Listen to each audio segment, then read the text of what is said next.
saying hello again today with my wonderful bicycle guide, Robin Gerlach from BikingBuenosAires.com. And you've just been telling me some very interesting things about local culture and traditions based mostly on the Italian and Spanish immigrants that came over here. Right. And then we got rudely interrupted by my battery conking out. But anyway, let's finish off the story. So go ahead, tell us about the Spanish and Italian immigration before you tell us a little bit about German and Jewish immigration as well. All right. Well, again, many of the culture and customs, the language came from the Spanish and the Italian immigration. They speak Spanish here, but it's their own form of Spanish. It's called Castellano.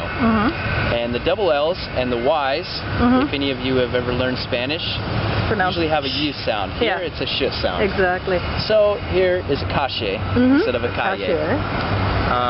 Instead of saying yo quiero, we say yo quiero. Yo quiero, yeah. And the porteños here, the people who are from Buenos Aires, from the port, exactly. Porteños or porteñas, historically have been known as more egotistical if you were to talk to somebody in the rest of South America. From the province, right? Yes. Yeah. Or to talk to somebody in the province of Argentina. And this stems well back from the beginning days of Argentine history when they first became a country. They started as one whole country, then they split up and it was just Buenos Aires and the rest of the provincias as their own federations, and then they reunited.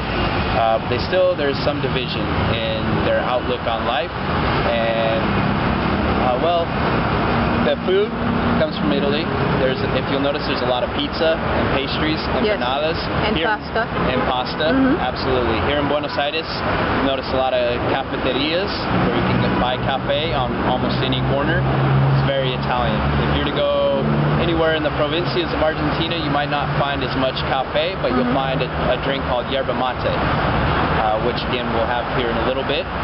And I would say about 70% of the culture, language, food, the customs came from Italy. From Italy. Yep.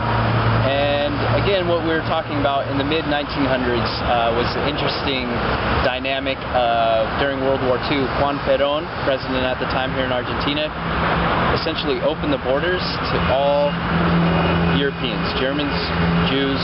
So we had Nazis coming over and Jews coming over almost on the same boat. So that created an interesting dynamic. A lot of the Germans have settled further inland in Cordoba, further down in Patagonia.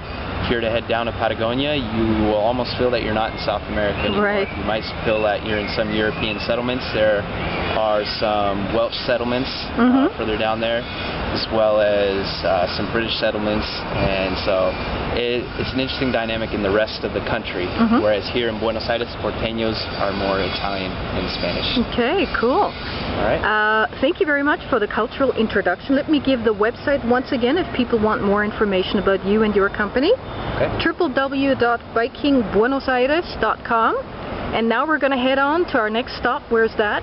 And we'll be heading up to Parque 3 de Febrero right now, and we'll be seeing some land that used to be all land of one dictator, Juan Manuel de Rosas, until he was defeated on the 3rd of February, 3 de Febrero, by two men named Jose Urquiza and Sarmiento and Bartolome Mitre. So there's 3 of them. They helped overthrow this dictator and made it all public land for the people of Buenos Aires. So let's go check it out. That's great. Thanks so much, Robin. Thank you.